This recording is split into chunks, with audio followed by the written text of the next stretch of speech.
Mga kapuso, kung ikukumpara po kahapon ay mas marami na po ang nakakapasok dito sa loob mismo ng Palacio del Gobernador kung saan naghahain po ng COC ang mga kandidato. Dahil kahapon nga po tanging ang kandidato, kanya abogado at mga miyembro ng pamilya ang maaaring makapasok. Ngayon po may ilan po mga taga-suporta na nakakapasok na rin.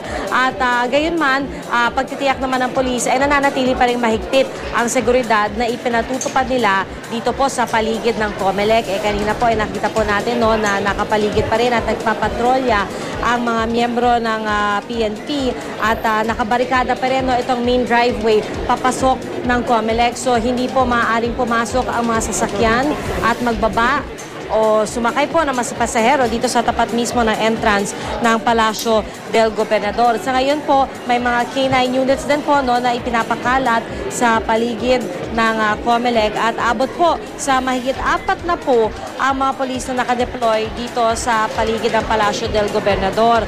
At mahigpit din po yung screening ng mga pumapasok sa loob ng gusali. Hinahanapan po ng ID o kahit anong klase identification ang mga pumapasok dito sa loob ng tanggapan ng COMELEC. At gaya po ng sinabi natin, ilan po sa mga taga-suporta ngayon nakakapasok na po at mismong si Director James Jimenez na po nagsabi kanina, ito po ay dahilan na rin sa mas persistent daw ang mga taga-suporta sa araw na ito. Kanina po, nakausap po natin si Police Chief Inspector June Herrera at sinabi nga niya po na tatagal ang ganitong klase ng seguridad sa COMELEC hanggang sa Biyernes na po yan.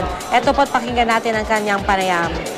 Ilagyan namin ng barricade para hindi na lang makapasok ng mga ganong situation, yung mga taong mga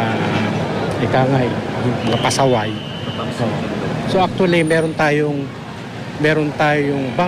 sniffing law provided ng COMELEC yun para mag-recorrida dito sa area. So ma-panel yung mga lugar na dapat inspection.